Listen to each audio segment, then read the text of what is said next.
Okay, hi everybody, Non-Stamp Collector here, and I'm going to do another walkthrough video. And I guess I'm adding here to my sticky side playlist, which currently has one video on it. Look, did anyone not see that coming? I come up with this idea last year of like a playlist, rather than change the character of my channel. I thought, look, if I make a sort of special playlist and then I, make lots of little videos and I take them off the main channel and just put them into the playlist only later, then that sort of means I don't have to change. I wouldn't be changing the channel's character and all that kind of thing. But, gee, what a surprise. I make one video and then didn't have time to make any more. I'm going to go through this one tonight, the Jesus the Cover-Up video. No particular reason for this choice, other than that I remember that it covers a lot of ground. There was a lot that went into this script. I'm not talking about work. I'm talking about sort of content and a lot of different themes. So I'm purposefully coming at this kind of cold. I haven't watched this video for I don't know how long. Certainly months. So I'm going to be looking at it with sort of fresh eyes and doing another walkthrough, because look, I did this Noah's Ark walkthrough last year that started off this sticky side thing, and the response was so gratifying and pleasing. I was so glad that people were happy to listen to me ramble on, and it was really enjoyable to kind of share the experience of it. Like it was a 10-year thing, right? That was 10 years anniversary of that video coming out. So that was fun that people were still on board with that. This one here that I'm going to go through tonight is less viewed. I haven't got the stats in front of me, but probably not even 500,000, which doesn't that sound like a humble brag, but compared to the other ones that I could do. And I did want to start this video by saying, yes, I know the one that everybody would probably want me to do a walkthrough of, and that's the quiz show. And the reason I'm not doing that walkthrough at this stage, at least, is that I think that one would really... I'm not doing any preparation for this walkthrough that I'm going to do tonight, but that one, if I was to do a walkthrough of that, I would really want to kind of prepare, and I would want to go through it in more detail, and that would take time. Anyway, so I'm going to do a walkthrough of Jesus the Cover-Up, and I hope this is interesting. I just thought it might be fun to do this one because, as I said, there's a lot of content in it, a lot of different areas, and I don't know, it might be sort of fun to go through and pick apart what I was thinking about and what I was trying to do with this one. All right, here we go. Let's go. I think we'd better tell him. Yeah, I think you're right. There's definitely something wrong. Okay, I'll call him. Archangel Gabriel, come in, Gabriel. Yes, sir, we have a problem. Well, you might want to come over here. Yeah, he's coming. Okay, he's coming. All right, here's our two little protagonists. And it's like, Houston, we have a problem. I hope the Houston, we have a problem overtone is clear here. So this image here, this video comes in sort of two halves. It's a 2-act sort of thing. The first act being here in the control center, command center, and the second part being in the tomb. So obviously this is drawn in paint, or a Mac equivalent of paint. Anyway, the just a couple of details here to go through. That board at the front, which the perspective is terrible on that. And can I scroll this little scroll bar here? Just a minute. Let me see if I can just go back far enough to. Yeah, there we are. There's a map of the Holy Lands there. So there's a target placed right on Jerusalem, I hope. I did check. I remember checking. But then the big screen there, Operation Emmanuel. I'm trying to give it a NASA theme, obviously. And I did copy from a photograph of a NASA command center, roughly, like an ID profile photo of Jesus there. And the graph at the bottom with the red line showing, basic sort of being not alive currently. So that must be a sort of, day and a half worth of data there. Above there, it's hard to make out. I don't know if anyone ever did make it out, but that's like a rolled stone in front of a sort of rock wall. That's meant to be like a live camera feed of that's feeding up to the command center to make sure they know what's going on. Graphs all over everybody's computers measuring all sorts of different things, and our two protagonists over here. And I tried to get that sort of zoom in on these two here over in the corner of whatever they're looking at. They've found a problem. Houston, we have a problem here. Oh, one more detail over near the exit, the door there. It's very small. It says just 2 more days. Oh, hang on. Just 2 days to go. I had to lean in myself to see it on my big screen here, but yes, that's what it is. And the big grey wall, again, just like in Noah, behind Noah was a big bare wall that I always feel bad when I look at, because I wish I'd spent, 1 more hour filling that out with something, but, just got lazy or something. Anyway, so that's a big grey wall that I'm not happy with either. Here, let's skip back one little step and... Oh, okay, we're going to hear that again. Here we go. Actually, no, I'll skip forward. Here we go. Well, you might want to come over here. Yeah, he's coming. It hasn't moved at all, right? Since the crucifixion itself. No, not one bit. Probably should have checked it earlier. I didn't even think to. Me either. Hey, fellas, what's up? Yes, sir. Jesus is still registering as completely dead, but... God's fury over man's sin and iniquity hasn't diminished at all. It isn't moving. Hey, this can't be right. That should be... Okay, all right, so there it is. Yeah, he's completely dead, but look, the big problem here, the most important problem, the whole point of this whole thing, God's fury over man's, sin and iniquity hasn't diminished at all. That's big, right? And this sets up this whole thing of rethinking and reformulating what the Easter story, in a new way. And so setting up, I'm just sort of establishing the undercurrent here that, this is the part that we don't see, and that's the cover-up thing. This is the side that we don't see. Back in the command center, they discovered this problem. And, we've never heard about this. This has all been swept under the rug, but this is what really happened, right? So here they are looking at Fury Monitor 33. Obviously, a sight gag over here. I don't know if anyone have ever had time to read it, but the lizard, the fourth item down there is the gag, right? But and again, there's empty space here. I remember thinking, like, what am I meant to put there? But I had a couple of ideas, but it would have distracted. There's enough words on the screen now while they're already talking anyway. So yeah, here's transactions, because God's dealing in a sort of transactional relationship with people here. They sacrifice lambs. They do a prayer of contrition. They sacrifice a goat. Someone tried to sacrifice a lizard and it got rejected. It's like, what would you call it? It's invalid currency. Yeah, even oats is better than a lizard. But anyway, all right, so Gabriel's come over, had a look at this graph and said, whoa. And in fact, the two guys are like, hey, I didn't even think to check it. Why, I didn't even open up Fury Monitor 33. Of course, the Fury was going to be going down. He just happens to have checked it just for the hell of it. And okay, let's jump back one step, and here we go. It hasn't diminished at all. It isn't moving. Hey, this can't be right. That should be way down by now. Can't be right. It can't what is be it, right. Sunday morning? Almost, sir. Still the middle of the night. A day and a half in. It doesn't look good. It should be halfway to zero by now, right? There's not even a... Okay, it should be halfway to zero. All right, a day and a half in. He's still dead. It's in the middle of the night. These are all setups. Right, if you know the script, and if you know this movie, these are all little setups. They're all in there. It's still the middle of the night. That's going to come up in a second, right? That's a really central line. It's still dark, or something you just said. I'll skip back and see what he said. But that's a setup because it's going to give Gabriel the idea to do this extraction and do the big cover up. So let's just go from a couple of seconds before. It doesn't look good. It should be halfway to zero by now, right? There's not even a hint of clemency here. This could be bad. Actually, that dip back there, what was that? Looks like an Israelite had a bad case of the hemorrhoids and figured he was being punished by the Lord for something, so he ritually killed a goat and...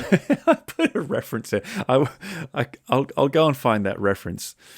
All right, so the KJV, the King James Version, is saying that the hand of the Lord was heavy upon them of Ashdod, and he destroyed them and smote them with emerods, even Ashdod and the coasts thereof. Actually, just looking through my app here, and a couple of the other translations of the Bible have tumors, not hemorrhoids or emerods. So there we go. That's a bit of... Not even the translators of the Bible can agree what they had, but there we are. I like to stick in a good hemorrhoid joke if we can. Let's go back again. He was being punished by the Lord for something, so he ritually killed a goat, and that did placate God's anger a little bit, temporarily. I like how just casually he's like, oh, okay, yeah, right, so he sacrificed a goat, and that did placate God's anger, right? Yes. And I guess those are references to God having his anger placated by such things. Really? Yeah, but a goat never keeps it down for that long. All right, look, let's check a few things. Can you bring up details on the anger level? Yeah, there we are. Ooh, he's still at peak anger. Ooh, oh, ow. A one axis graph here, top, red, big red. I made that in Keynote. That animation was a video capture from Keynote. Festering sores. Oh man, it's as bad as what God was doing to Job. All of these punishments here, of course, are biblical. I'm sure you know that. The botch of Egypt should probably be a higher ranked punishment, right? It's such a wonderful thing, the botch. Oh, imagine getting the botch of Egypt. It's in the Bible. It's in Deuteronomy. I think I put a reference on this thing, in fact. Anyway, let's keep going. Check Jesus' status again. Yep, complete separation from himself. But it hasn't worked. I knew it. Okay, all right, I'll stop here. Yes, it's still complete separation from himself. There are lots of little things like that I just hope are little jabby jokes, just little bang, separation from himself. That's ridiculous. What comes up here is hopefully an indication that, again, as I've portrayed in a couple of videos, there's this sort of council of angels advising their bumbling boss on his latest initiative, and they can see what's wrong with everything, but he can't, right? And so here's Gabriel about to lose his shit because, I told him this wouldn't work. Those two graphs that we just saw there, they just indicated that the entire thing has failed, right? This is massive. This is God's grandest scheme for creation, for humanity, and for the universe, right? And it's not worked because the anger hasn't gone down. I do go into that in more detail, but here's Gabriel about to lose his shit, right? And hopefully indicate that there's a history behind here of it's a kind of I told you so moment that Gabriel doesn't want to find himself in. All right, here we go. I knew this wouldn't work. I told him again and again, making yourself human in order to sacrifice yourself unto yourself to appease yourself won't work. Sacrifice, blood, death. Why does it always have to be death anyway? And why would your own death be so impressive to yourself? He decides that the only sacrifice that's good enough for himself is himself, so he becomes his own sacrifice and offers himself to himself. Of course it won't work. It's so friggin' stupid. Oh, God. Yeah, Gabriel, God is... All right. This video provided a real opportunity to go to town on that stuff, that whole thing. And there's something about, he's about to say some analogy of sort of renting the price of man's sin to himself for the weekend. I remember that line is coming up next. But this scene provided a real opportunity to go to town on this stuff. And there are so many ways to do it and so many analogies to draw that make zero sense. So that's what this was, a real chance to capitalize on those. Did you notice at the end there, I'll skip back, but he says, of course it didn't work, it's so fucking stupid. But I probably did take after take, just trying to just tone that down. So if you were generous, he might interpret it as freaking stupid, but I'm pretty sure he says so fucking stupid. Here's God's right-hand man, just being reduced to this. Here, let's go back a step or two. Offers himself to himself. Of course it won't work. It's so friggin' stupid. Oh, God. No, wait, I have to stop there. This frustration has been in Gabriel for 33 years. Right? And before, through all the planning stages. Right? And finally, here's his chance to finally, speak his mind. It's like, of course, oh God, here it is, everything, this massive backlog of frustration just coming out. It's like, oh, God damn it didn't work. And I told him, this has all been for nothing. Right? I've got to, me again, I'm setting this up. of why they would want to do a cover-up. Because this is the whole thing that spurred this video, right? And it's sort of spoiler alert, but that's why we're here. The whole thing of Jesus coming back to, again, I mean, think about it. Jesus doing his big reveal, the greatest event in human history, apparently, in cosmic history, the resurrection from the dead of the Savior of humanity. It happens practically in the dark with no one around. Now just stop and think about that. The resurrection happens with nobody around. Right? Now what the hell is that? What kind of marketing is that? Right? And that's what spurs this whole video, and we go into that in detail. But I had to set up here just the fact that Gabriel knew it. He knew it. He knew there was the risk of this, right? And so in the back of his mind, he's got this idea that there's going to be a cover-up. He's about to suggest it, right? There's going to be a cover-up because he's smart enough to have come up with a bit of a plan B, or at least an awareness that there might have to be a plan B at some stage. So this 2 days to go thing on the wall that we saw before, Gabriel's probably been shitting himself for this entire thing, and it's not getting any easier. Like if this final sort of day and a half, or rather, no, actually this final 3 days doesn't work, the day and a half thing comes up in a minute because he's coming out early, right? That's the other thing, 3 days in a tomb. Well, no, he doesn't do 3 days in a tomb, does he? He does about a day and a half, give or take. But and now we know why, because it's an extraction. It's a cover up. But yes, I wanted to make the point here that Gabriel knew it was coming, was very, very frustrated, and was right. Okay, here we go. Let's go back and go. So friggin' stupid! Oh, God. Yeah, Gabriel, God is just. The price of sin must be paid. What? Isn't that what they told you?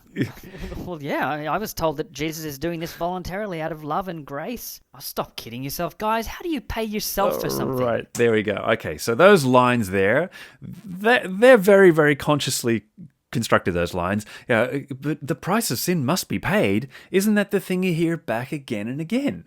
God sacrificed himself unto himself. Yeah, but well, that's the logical thing to do, because the price of sin must be paid, and God is just. And so it would be terrible. Yeah, it would be unjust of God to let sin go unpunished. Yeah, I've heard leading theist thinkers say this shit. So I immediately put it in there, because that's the thing that immediately comes back to us. So I put it in there first, and Gabriel himself spots it down. Oh, come on, guys. What the hell are you talking about? All right, go back. All right, gosh, I'm really rambling tonight, aren't I? I'm having a bit of... You gave me a license last time on the No. I rambled for an hour and people didn't hate it, so I'm really going for it tonight. Isn't that what they told you? Well, yeah, I was told that Jesus is doing this voluntarily out of love and grace. Oh, stop kidding yourself, guys. How do you pay yourself for something?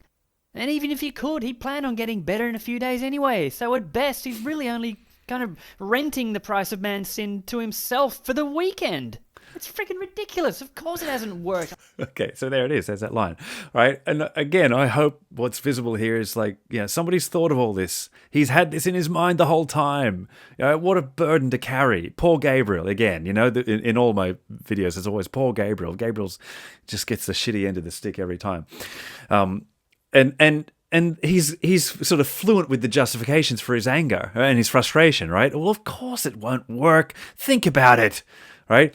You can imagine that he had to say all this stuff to God himself back in the meetings, in the planning stages of this Operation Emmanuel, whatever he called it. For the weekend.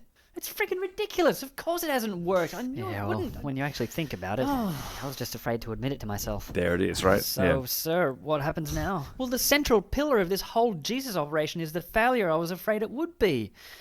I think basically we've got to call it all off and just do the best we can to cover it up. Whoa, but Monday was meant to be a huge uncovering of God's truth. All right, Monday was meant to be, right? It was meant to be on Monday. It was meant to be 3 days after. Anyway, so yeah, here's Gabriel's plan B. We're just going to have to we're just going to have to burn it all down. There's nothing else for it. Yeah, okay, let's go. Whoa, but Monday was meant to be a huge uncovering of God's truth. This whole 33 years was leading up to that. But this was meant to be a victory over death. And if he's still burning with anger about sin, then people are going to go on dying, aren't they? All right, that's a biggie. And I don't know if I made a big enough deal of this, right? The fact that, this sacrifice of Jesus was meant to conquer death, right? But the world that we find ourselves in, ladies and gentlemen, people still die. Right? So I wanted to bring that point up. Now, that's never really dealt with anywhere in theology because of these idiotic justifications that come out now, right? The two guys are about to give back to Gabriel. You'll see in a second. But, I wanted to establish that Jesus' sacrifice was meant to conquer death at that point, immediately. That's it. Jesus rises from the dead. Nobody dies anymore. Right? That's what it means to conquer death. The end of death. I can't say it any clearer. I'm trying to make up for the... So I was a little scanty with it in the script, I think. But that's what's dealt with in this next little run. That, this was meant to be the end. But we can't... how embarrassing would it be for us to, say that, oh, well, death is conquered, but just got to wait till after you're dead to find that out. It's so stupid. It's so stupid, but that's what Christianity gives us, and that's what Christianity presents. So I wanted to establish here that, yes, that is idiotic, and Gabriel is trying to avoid exactly that. All right, here we go. Burning with anger about sin, then people are going to go on dying, aren't they? I mean, who's going to believe that he's conquered death if everyone still keeps on dying the way they always have? People might still be able to accept that death is defeated in a kind of delayed way. Oh, come on, that's crazy talk. Look, he's blown it. He just swats it across, right? It's crazy. That's stupid, right? That's so stupid. It's so stupid that we just simply cannot have that.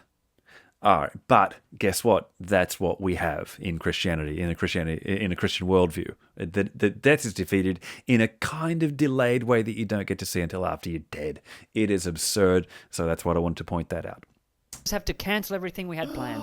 You want to cancel the resurrection? Well, no, Jesus is going to come back, obviously, but just cancel all the publicity, all the events and the formalities. All right, events, formalities, and publicity. Of course there would have been. All right? This is another thing that no one ever thinks about. And when the idea occurred to me, one day, probably, walking home from work one day, and I just sort of had this thing in my mind. It's like, how come? Now, hang on. The middle of the night with nobody around? And that's it? That can't be right. Hang on. There's a conspiracy afoot here. And this is what I'm establishing here. Like, cancel all the festivities. Cancel the angelic host blowing trumpets from the clouds. Cancel he goes through a list of things, but I went through a whole bunch of things that would be appropriate festivities for the conquering of death, right? Instead, Christianity would have us believe that death was conquered and there's absolutely fucking nothing to mark the occasion. Nothing. Right? So, I'm trying to establish all this craziness. It's like, oh, yeah. Oh, shit. Hopefully establishing this conspiracy idea. But just cancel all the publicity, all the events and the formalities. Is everybody getting this? Cancel the supernatural live HD holographic broadcast of the resurrection itself to every living person on the planet. And cancel the archiving of the footage that was going to make it provable to every human who ever lived henceforth. All right. See, these are the things that you go, oh, yeah. Well, shit, that would have been appropriate. That would have been sensible. Let's record the thing. Right? So that we can prove that it happened. Oh, well, and then the excuses flow. But we never really get it kind of enunciated the way it would, could, and should have been. We just sort of get told what it was. Well, it was a resurrection that happened in practically in the middle of the night with nobody around and nobody noticing and no effort made for anybody to notice it. All right, that's just what it was. You got to step back and say, well, hang on, what were the alternatives? Yeah, live HD holographic broadcast, trumpets from the sky, all this sort of stuff.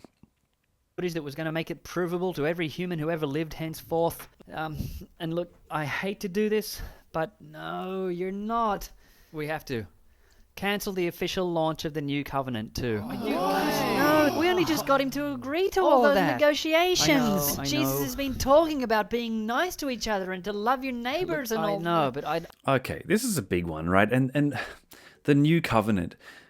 Again, I wanted to just sort of establish, okay, this new covenant that we had, we keep on hearing about that, especially if you're an atheist and you ever bring up the Old Testament atrocities, then you're told, yeah, well, we're under a new covenant now. Okay, if you were going to establish a new covenant, you would make it a freaking good one. You would make it a remarkable one. You would make it a noteworthy one, right? So I wanted to establish here.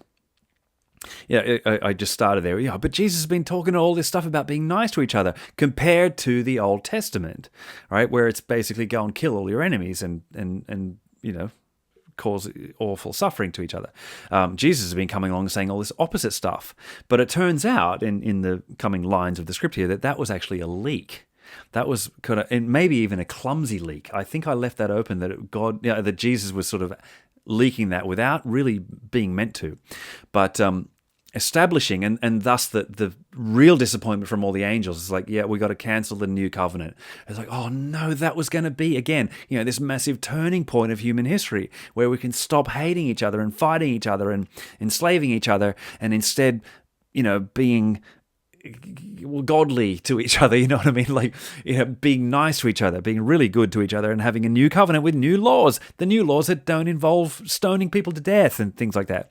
So again, this sort of unspoken stuff behind the scenes that I'm trying to establish here and just put into people's minds, it's like, oh yeah, well that probably would have happened, right? If you were going to do any of this. You wouldn't come up with this, weird, unpublicized middle of the night event and then, the new covenant, but it's kind of not really clear whether we're meant to discriminate against people for this and that or not, and we're kind of going to leave it up to your own interpretation, and that carries on through the whole rest of the video as well.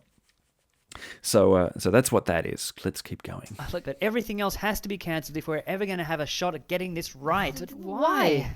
Look, if we can get the world to just forget about Jesus, we'll have another shot at it again in a few generations. But look, maybe people will accept that he's forgiven sin, but just, it hasn't quite gone into effect yet or something. Yeah, okay, forget it. That's just stupid. But do the laws have to stay? All right, there it is. So there's another attempt at sort of the justifications, right? Presenting those Christian justifications back in there in the script, and then he realizes himself this time, it's fucking stupid. All right, so here's the green guy's now going to talk about, but do the laws have to stay the same, right? Monday, when Jesus rose out of the tomb, holographic broadcast, trumpets from heaven, massive publicity, all this, and he was going to stand up there in front of the whole world and announce the new laws, announce the whole new thing in absolutely crystal clear terms was what was going to happen on Monday, right? And so here he's going to say something about, do we have to keep the same old laws? Yet or something. Yeah, okay, forget it. That's just stupid. But do the laws have to stay the same? Well, look, we can't do any proper publicity now because it would make God look silly. And without a proper launch clearly announcing the specifics of the new covenant, the humans would be left in a real moral mess of trying to figure out a mix of the old covenant morality with their very limited understanding of the new stuff that Jesus has been leaking for us. And I don't want to risk that. Okay, Jesus has been leaking it for us. Okay, so maybe God doesn't know. That was a sort of another sly move from Gabriel to get it leaked. All right, so yes, we can't announce the new covenant now. We hopefully let's do things now in a way that will facilitate the whole world just forgetting about Jesus altogether. Right? It'll be swept under the rug of history. It'll just be forgotten. No one's been writing it down as we go along anyway. So let's just brush it across, and then maybe in a few generations we'll have another crack at this. And do it right and get a new covenant right. Another Son of God. Why? There's no reason there only has to be one Son of God. We'll just do it again.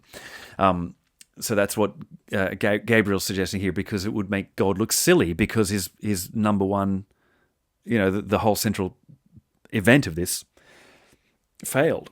No, it didn't placate his anger the way he thought it would by sacrificing himself unto himself. Okay. So I guess we just sit back till Monday then? Yeah, well, there'll be a lot of reorganizing to do between now and then. Yeah, poor humans, eh? Suffering's going to continue on Earth after all, the same as always. Kind of embarrassing to think that he could fix it all by sacrificing himself unto himself. Hang on. Is it... Okay, so again, I'm trying to establish the reason why the world is the way it is now, right? Oh, gee, some people are going to continue suffering. Because of this big fuck up that we just had happen here, right? Geez, poor humans, right? Yes. It's somebody's responsibility, the fact that the world has continued on for 2,000 years. And I hoped also to be establishing, these guys are trying to avoid all this shit. They're working hard right here trying to avoid it. So something is yet to happen in this little scenario I'm building here that's going to ruin these guys' plans again. Right? And Gabriel here, I had him thinking deeply here. I got him squinting, he's thinking of planning, like, what am I going to do? What am I going to do? He's in control, right? He's got full responsibility for humanity and human history here in his hands. He's got to do the right thing, and he's trying to get everybody to forget about Jesus. Now, they talked about, we just sit back until Monday, right, when Jesus is meant to come back to life, and when he does, we'll just sort of hush him away and say, okay, yes, thanks very much, good. But Gabriel's here coming up with an idea, and this is why we get a Sunday morning resurrection here, right? Here we go. That he could fix it all by sacrificing himself unto himself. Hang on. Is it daylight in Jerusalem yet? No, sir, not yet, but soon. It's still dark? Yeah. Okay, this is our chance. Let's get him out now. Now? It's the perfect opportunity before the sun comes up and people start snooping around that tomb he's been in. I think if we get him out now, people might just assume that Joseph of Arimathea came back and moved the body to a proper tomb somewhere during the night. Well, are we ready for this? Yep, look, this is it. Battle stations, everyone. Yep, we are. That's it. Yep, this is what we're doing. He's so decisive. I make Gabriel always just very clear, very decisive, very, he's the guy who's, he's the able and capable guy who's great management gets fucked up by his boss, all the time. All right, and a couple of little lines in there, something about if we get him out now, it'll avoid people, being present when he does resurrect. Let's get him. Let's resurrect him now before people are there to notice. Again, how bizarre is that? Why would you do the central event of human history, the greatest miracle of all time? Why would you do that when no one's there to witness it? Tomb somewhere during the night. Well, are we ready for this? Yep, look, this is it. Battle stations, everyone. I'm ordering a full extraction here before the sun comes up, which only gives us a few minutes. Quick, I want Jesus out of there and back up here without being seen so history can just forget this whole thing and we can start setting ourselves up to get it right next time and save humanity from hell properly. Look, I'm going to need 2 right. So he's smiling now because he's figured out how to do all this stuff that was meant to have happened as a result of Jesus being buried right now, right? And the anger level coming down. Right, we're going to be out. Look, let's just sweep this away, and then in the future we'll have a proper chance at saving the world properly.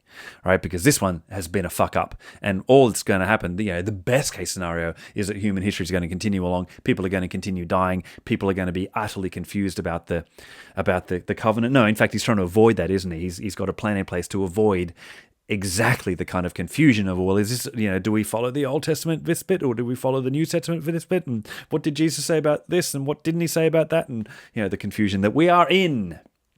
All right, and he's happy now because he's got a plan in place, and it's gonna work. It's gonna work. All right, but of course we all know it's not, and it's not his fault. Next time and save humanity from hell properly. Look, I'm going to need 2 volunteers to go down and get Jesus. You can count on us, sir. All right, get going then. Okay, I'll pull some strings up here to get Jesus out of death early. It shouldn't be too hard since he's immortal. You've got to meet him on Earth, not let anyone see you or him, and bring him back. Simple as that. We'll mop up the rest afterwards, okay? Quick, you don't have much time before the sun comes up. Let's go! Right, that's the end of Act 1. I've been recording this video for 40 minutes, and that's like, it's, how long is it on the clock? 5. Okay, so I'm doing 8x at the moment. I think the next section might go by a little faster, but anyway, I hope you're enjoying this. I sort of am. All right, off to the tomb. Here we go. Jesus, wake up. Lord, can you hear us? Jesus, wake up. Oh, where am I? You're still in the tomb. Did it work? Did my sacrifice of me appease me? Well, Lord, you tell us. Well, let's see. I still feel Hang on. There's still an unquenchable need to have each and every one of them cast into a scalding lake of fire for eternity after they die. What's going on? I was meant to feel nothing but forgiveness. Okay. I like to kind of put Jesus in a not knowing situation, right? He not even he's sort of privy to the whole thing. Again, it's God's fault. Jesus is almost an innocent party in this, except that he's the one that's about to ruin everything, right? This scene here, in fact, he was lying down, right? So there he is lying down. He had his eyes closed at the beginning. I don't know if it'll catch that. Oh, there it is.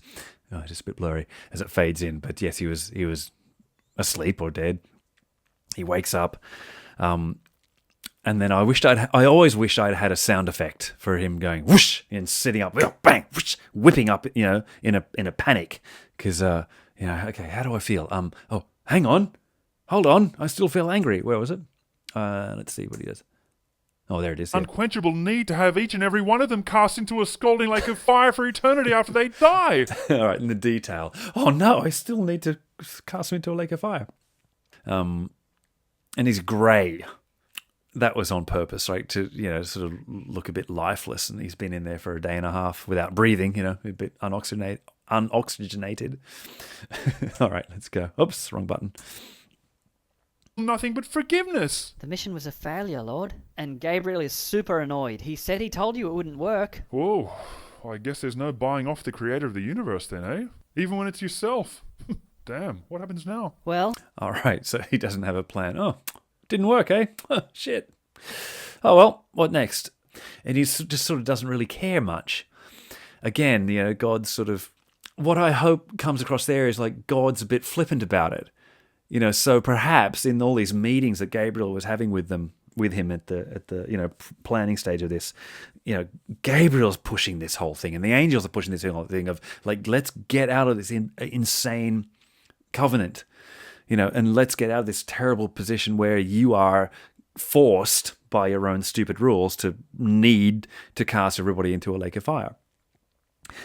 So God and Jesus here, as God, is sort of bit unaware of like how important that is, and again hinting hopefully that Gabriel and the angels have been steering it mostly. All right, so what happens now? it means that the world pretty much stays the same it's been since the fall, and you stay unable to abide with sin. What? Except in the sense that you're here on earth abiding with it. Yep, and we're getting you out of here early, Lord. The whole thing's cancelled, the broadcast and all the publicity and celebrations. Even the announcement of the new covenant between you and mankind is being postponed for a few generations. Hang on, how's that going to play out? You guys told me to start leaking all this new covenant stuff about being nice instead of all those laws that I gave them as my own father. If I don't go ahead with announcing the exact terms of that new covenant that you came up with, aren't they going to be a bit confused as to which commandments they're actually meant to follow? Well, All right. What a line. That's a quite. Did you notice it's quite a long sentence? You've got to write these sentences with sort of breathing spaces in mind. I managed to get through that one. That was quite a long one.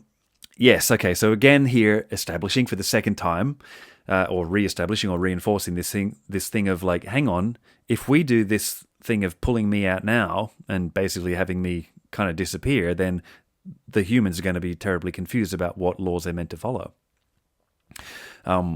Which is, you may have noticed, precisely where we're at. And, no two denominations can agree about anything.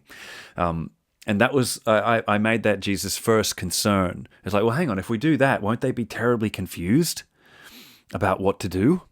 Yes, that's right. That's why we have to get you out and not, that's why we have to get the world to forget about you. But anyway, Jesus is concerned that humans are going to be confused. exactly, Lord. It'd be very confusing, and that's why we're hoping that just for now, all of your words won't be remembered. What? And that You guys were the ones who wanted to replace all of my laws with new ones. Yes. Look, we know. You guys were the ones who wanted to replace all my laws, right? Again, establishing the who's got their hands on the levers, really. Well, I mean, the problem is that God has his hands on the levers, and the people who really know what's going on, and the more compassionate people over here, the angels are hogtied by that. know all that, Lord, and it's why we've got to get you out of here now, quick as possible, okay? We can't do a proper launch of the new covenant anymore, and if you retain any kind of following despite that, then yes, they'll be stuck with this incomprehensible confusion of conflicting moral ideas, and they'll start picking and choosing bits from the old covenant that they like, and bits and pieces of your recent ideas if they like them more. Picking and choosing their morality. That's quite interesting, because by what moral authority is anyone going to decide which of the things that I've been saying recently replace or retract any of the things I said previously unless I specifically and unequivocally say so at the launch? All right. Okay. Again, here I am in the script. I'm establishing the necessity of that Monday event, right? That I'm saying was programmed. You know, that it was going to happen. This is where it was all going to be announced super clearly. Picking and I purposely made him sort of interested in picking and choosing. Oh, that's very interesting. Yes. Well, that will play out interestingly, won't it? Like, kind of unaware that it's going to cause dreadful suffering and discrimination and that kind of thing. Authority is anyone going to decide which of the things that I've been saying recently replace or retract any of the things I said previously unless I specifically and unequivocally say so at the launch? Okay, and again, there's something to reiterate there. And there's on what moral authority is anyone going to say, right? Because that's something that then opens up me be able to discuss atheism in a second. On what moral authority? Because this was something that was really rife back in the day. I don't know, probably still is. I'm not active enough on YouTube and even Twitter now, and to sort of know what's being talked about much. I'm out of the loop. But this was a big thing. It comes up in a minute. I won't talk about that yet. Well, on no moral authority, Lord, that's the thing. People who believed in you wouldn't be able to agree with each other because so far you haven't been clear enough. And there's not going to be a launch. That's a direct dig, right? So far you haven't been clear enough. Because what we have from Jesus isn't clear enough, right? That's obvious, right? Because the church still has arguments within itself about what the new covenant consists of, right? So that was that line there. You know, I there's little sections here, you know, throughout these videos that little one-liners like that are just so carefully written, you know, and I mean it's just blunt. It's not very cleverly written, but it's direct. It's super direct. You haven't been clear enough, because who is going to honestly come back and criticize that bit of the script as saying, but yes he was. I mean, obviously he wasn't, or else you'd know what the hell he wanted. So at the launch. Well, on no moral authority, Lord, that's the thing. People who believed in you wouldn't be able to agree with each other because so far you haven't been clear enough. And there's not going to be a launch, so don't worry about that, and let's just get really there. Fascinating. I mean, how would it play out based on only what I've mentioned here and there in the last few years? Lord, let's not worry about hypotheticals. No, really. What kind of things do you reckon they'd pick to keep, and what do you... All right, again, sort of Jesus is going off in this tangent. They're trying to get him out, right? They're trying to get him out the door, and he's like, oh, that's really interesting. I wonder what would happen. Hypotheticals. No, really. What kind of things do you reckon they'd pick to keep, and what do you reckon they'd decide that I'd repeal? Well, if the humans were choosing, I think generally they'd be inclined towards nicer and fairer laws that make life more pleasant for each other, don't you? I mean, they'd stop killing each other for petty, victimless crimes like Sabbath work. Do you reckon they would? It was in the Ten Commandments, man. That's pretty clearly against his eternal moral character. You reckon they'd stay concerned about Sabbath work? Sure, they wouldn't just drop everything from the Mosaic Law. I mean, sure, they'd drop slavery. Slavery, really, on their own? I can't see why they would drop that. Nah, come on, it's pretty obvious that Jesus would be anti-slavery. Love your neighbor and all that. I don't know about that. Jesus, what did you actually say about it? Right, okay, so all through there, what I'm trying to do there is, yeah, they can't agree. Right, even these guys are in the know, and they can't agree on what Jesus wants with this sort of stuff, right? So I'm establishing or trying to draw a parallel between like the arguments within a church nowadays, within the broader church, the greater church, the arguments within the greater church these days. There it is playing out right there. Like, well, surely they'd be again, yeah, surely this is out, right? What was it? Sabbath work. Well, obviously that's going to remain bad, you know, but slavery. Oh, do you reckon they'd get rid of that? I don't know, you know, and trying to represent that confusion that we see in the world today. That's what that is. It's a little mechanism to demonstrate the confusion that Jesus has already caused. And again, he's being kind of flippant or not all that concerned about it.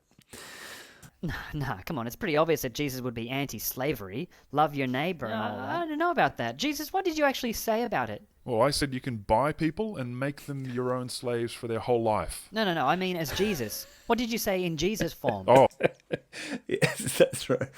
I forgot that. Yeah. So I had him be a bit clueless. He's like, "What did you say about slavery?" "Oh, right, slavery. Yeah, go." He goes back to God the Father form and says, "Well, I told them they can enslave each other." No, it's Jesus. We're not talking about that. We're talking about the new thing. And I had him just deliver that line deadpan. Where was his face? And he's sort of cheerful about it. I told him they can own people. They own each other and keep each other for life. Jesus, what did you actually say about it? well, I said you can buy people and make them your own smiling. slaves for their whole life. No, I mean as Jesus. What did you say in Jesus form? Oh, as Jesus, not much. I did talk about how some slaves really don't deserve to be beaten quite as badly as others, and told stories about slave owners throwing their slaves into prison to be tortured. Right, but were you actually condemning it? Well, no, I brought it up as an analogy of the kind of relationship that I have with humans. You see, I can pretty much do the same thing. Okay, so you as didn't I get do. as far as... Yeah, all right. I had the angels cut him off there because he's just digging himself deeper and deeper, right? At first, he implicates himself as telling people they can own other humans for their life. And then, what did you say is Jesus? Then did you notice I had his eyebrows go down? He sort of, here he is all happy about, this is what I said. And then, oh, that's Jesus. Yeah, it's a bit uneventful. I didn't talk about it much, that's enough, right? Yeah, I didn't talk about it much.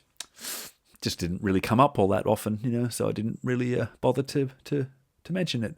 And then he goes clueless again. It's like, oh, well, you talk about slavery, but did you actually condemn it? Oh, nah. And then it's just, it's shooting fish in a barrel again. This shit writes itself. Jesus didn't condemn slavery. He talked about it. He used it in his parables. He used it in his parables about the relationship that God can have with humans, in a slavery relationship. Yes, and it brings to mind Christopher Hitchens talking about, willful enslavement and like who would volunteer to live in North Korea, right? But that's what this is. This is you have to sort of choose to live in constant subjugation and be happy with that and to love your enslaver. I remember him talking about that kind of thing a lot. Tortured. Right, but were you actually condemning it? Well, no, I brought it up as an analogy of the kind of relationship that I have with humans. You see, I can pretty much do the same thing. Okay, so you didn't get as far as saying no more slavery. Yeah, it's tricky to say something like that in this cultural context. Look, okay, I'd grant that his moral opposition to slavery is a little ambiguous. That's a line, right? It's tricky. It's tricky, isn't it? That's in my slavery video. Now, is that... I'm getting my videos mixed up here. I've got the app open. Hang on. Okay, yes. So previous to this video, there was one called Bible Slavery, totally different, and that tricky line came up twice in that video. That was the punchline, in fact. Yeah, it's tricky, isn't it? It's tricky. So I wanted to do a little, self-referencing thing to, it's tricky. It's tricky to talk about that kind of thing. You wouldn't want to go there, even if you are the creator of the universe and the author of all moral laws. It's a bit awkward, that one. In this cultural context. Look, okay, I'd grant that his moral opposition to slavery is a little ambiguous. But he'd definitely not want them to treat homosexuals any different to anyone else anymore, and humans would get that. Really? Well, yeah, love your neighbour as yourself. How could you justify treating anyone differently just because of their preference in that regard? No, I think that Jesus still wants them stoned to death. Don't you, Jesus? That's not loving. Jesus said to love even your enemy. Okay, maybe not killing them, but it's still an abomination for a man to lie with a man, right, Jesus? It's really interesting. They've really got a wide spectrum of commandments to pick and choose from, haven't they? All right, so the point of that is they ask him directly, right, Jesus? And he just doesn't even hear the question. Oh, it's interesting. Yeah, fancy that. Yes. Off they go and pick and choose from whichever one they want. And that's all he got to say about it. Yeah, all right. And the funny thing is, if people wanted to replace any of the old covenant morality with the newer stuff, really, they'd be using my objective morality to prove objectively that my previous objective morality was immoral. What? Hang on, you've lost me. Well, if they interpreted my objective moral instruction... All right, okay, I'll play that through, but that line there was carefully written again, as you can probably tell, and it is such a jumble. It is such a jumble that I made the angels confused by it, and so he has to say it again. But it checks out, right? He's saying that if you because this comes up, and I'm setting up for this criticism that atheists get, that we don't have any firm moral foundation on which to base our criticisms of Old Testament morality, or New Testament morality for that matter. Atheists don't have a basis for our morality, therefore we're not allowed to, talk about it. But here I'm establishing that if you used New Covenant morality to disapprove of Old Covenant morality, which believers will readily do, then aren't you using God's morality to prove that God's morality is immoral on God's moral standard? Right? Again, this is an inescapable fucking idiotic jumble of bullshit that is at the heart of Christianity, and this is out. And I had them repeat it. I don't know how far I've skipped back here. I'll see. Interesting. They've really got a wide spectrum of commandments to pick and choose from, haven't they?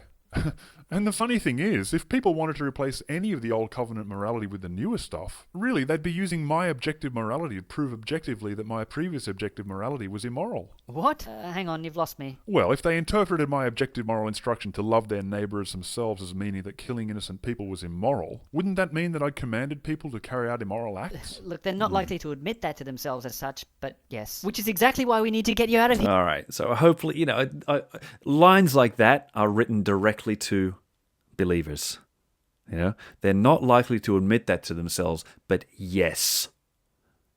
Right? Now, how can you deny that? You're in a corner, man. No. There's no escape. And when you start doing mental backflips on that, you're just trying to not admit it to yourself. Innocent people was immoral, wouldn't that mean that I commanded people to carry out immoral acts? Look, they're not likely to admit that to themselves as such, but yes. Which is exactly why we need to get you out of here, Lord. Quick, come on, the sun's coming up. I agree that it's an absolute mess. Yeah, okay, so there's getting back to the plot, right? Getting back to our theme here, and our storyline is like, come on, we've got to get you out. We don't have time for this shit. But Jesus is having a nice little chit chat, right?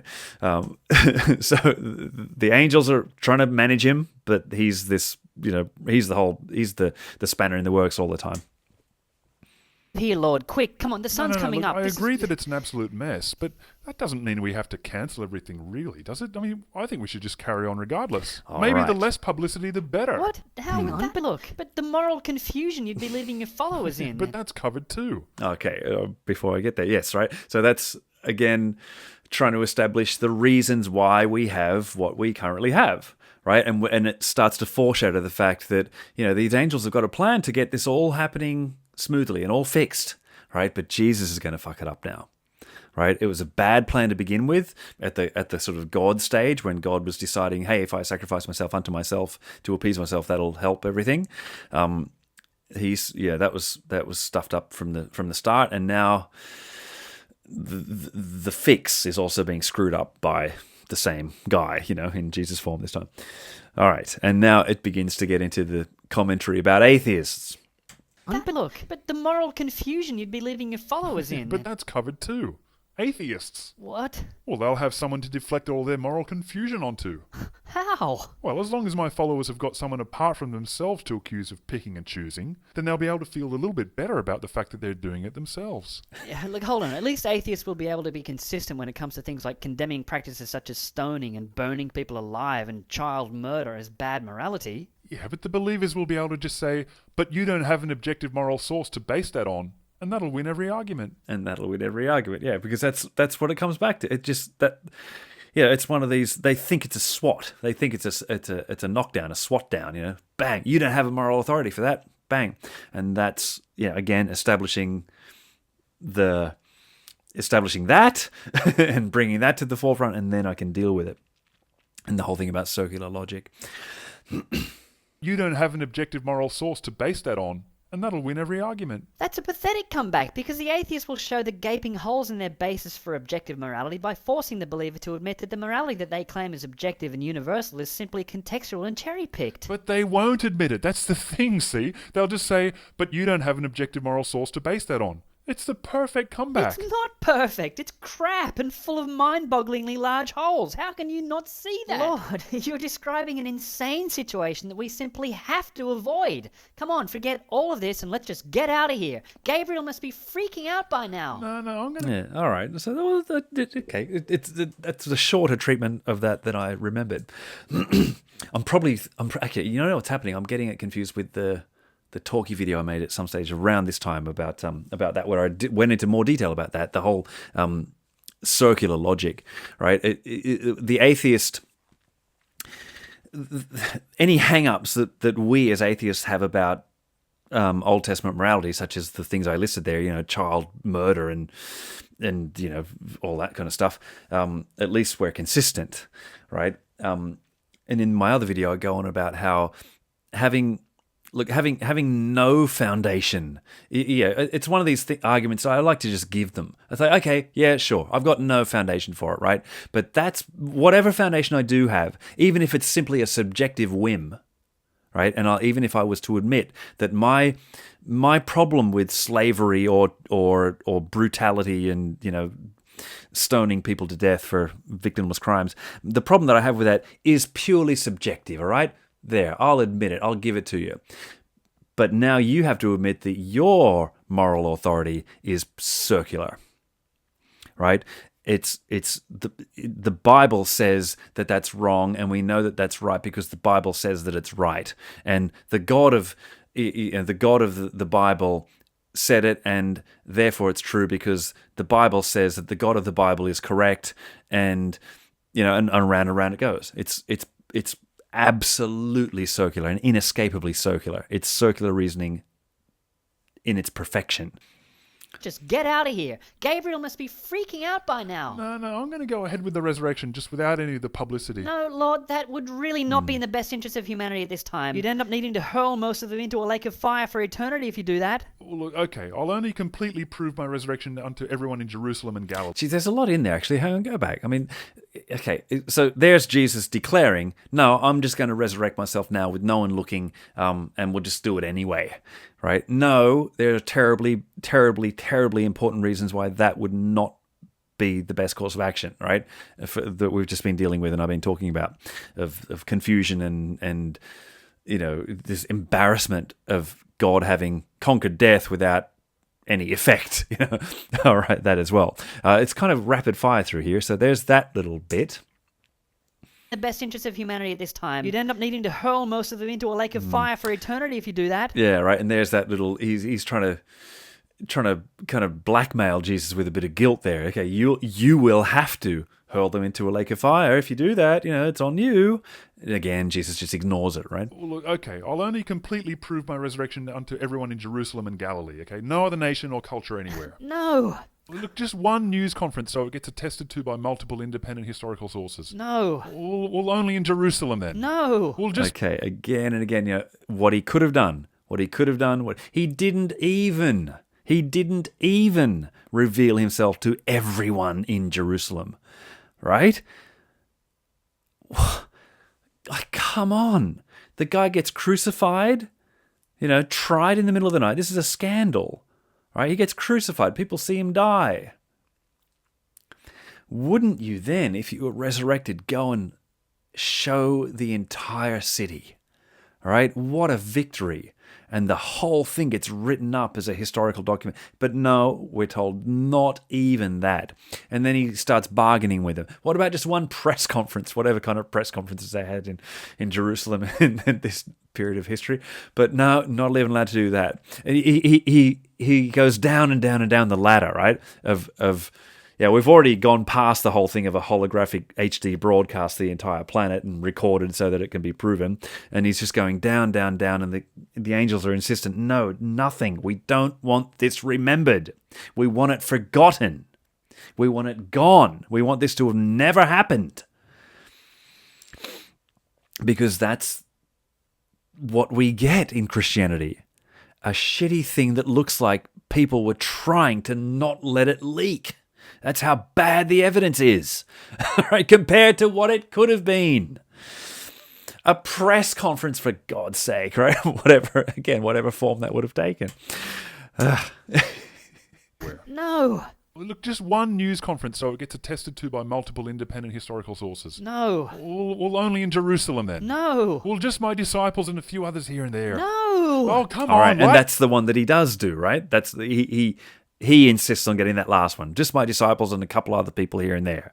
And I know that there's one Bible story where he appears to thousands at a time, but we can just dismiss that as bullshit because it was written 50 years later by people who weren't there and didn't even speak the same language. Anyway, that's a whole other story. But yes, Jesus does get the actuality. The actuality of it, of the gospel story at least, is listed here as like the last, and even for Jesus, the least favorable option.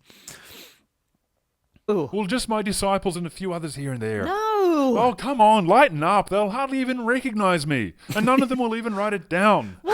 Well, what's the point? I just cut him off. He said, well, what's the point of doing it? They won't even recognize me. All right? And that's the first sighting of Jesus. I think it's in Luke.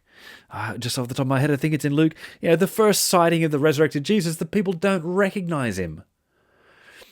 What the fuck is... What? All right? This is meant to be the greatest event in human history, and God, contrives of it in such a way that he's not even recognized. It's so, to quote Gabriel at the beginning, it's so fucking stupid. What's the point of doing it What's then? the point of doing it I just then? want to visit my disciples and show off my scars and stuff. Hello, is anyone there? Look no, out, someone's we've coming. blown it. Jesus, hide, disappear or something, quick. All right, disappear. And there's my terrible female voice, which often gets commented on. Actually, there's a good share of comments about Jesus. For goodness sake, what happened? Yeah, that voice is terrible. Yes, yeah, I do a terrible female voice. There's a bit of non-stamp collector level special effects. We had an actual zoom or two and a sound effect. Holy moly! Wow, that was a high budget, very high budget there. Here we go. Anyone there? Oh, Look no, out, someone's we've coming. blown it. Jesus, hide, disappear or something, quick. Hello there. Who are you? Lovely morning, isn't it? We're just hanging out here, really. It's Where's Jesus' body? Yes. the body. Well, let's see. Lovely tomb, this, isn't yes, it? They've taken my Lord away, and I don't know where they've put him. Yeah, that's it. Yes, the body's gone. Joseph of Arimathea, he came back. You see, May as well just go and get on with your life then, eh? nice guy, Jesus, wasn't Terrible he? But- shame what they did to him, isn't it? Yeah, I'm sure the real Messiah will be along any Yes, time just- now. look, just Best run keep along. All right, so obviously here they're just trying to desperately, the big car salesman smiles, right, of just trying to, here's this person, oh no, the cover up is blown. All right, Gabriel's emergency measure is, at risk here. Oh God, we just got to get this woman out of here, get her out, get on with your life, go away, terrible shame, okay, all the best, bye-bye, forget it ever happened, please don't tell anybody. Which, in fact, if you believe the Gospel of Mark, she didn't tell anybody. But then if you believe the Gospel of John, which most of the rest of this draws on, that little quote there was from John, and here's Jesus comes back, John comes back, Jesus comes back, and Mary doesn't recognize him. Again. What they did to him, isn't it? Yeah, I'm sure the real Messiah will be along any time now. Look, just Best run keep a along lookout now. for There him. you go. No. Woman, why are you crying? Who is it you're looking for? Sir, if you've carried him away, tell me where you've put him. Mary. Oh, Lord, Jesus, you didn't die after No, all. I did. You I must guess have I just did. passed out. No, Perhaps no, you I went was into a dead. coma or something. Really? I thought you were dead. I thought you were dead, but you... So that's right. I had Mary give some excuses for the apparent resurrection, right? So she gives them, because it's like the first thing you're gonna think is, didn't die, aren't you? Like, isn't that the most?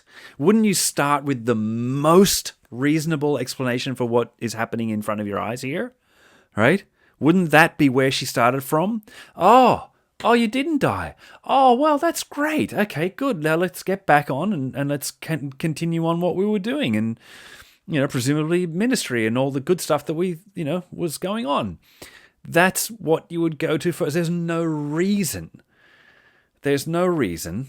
that anybody would, be confronted with a Jesus here in front of them and they go, oh, well, I know what's happened. You've been miraculously raised from the dead.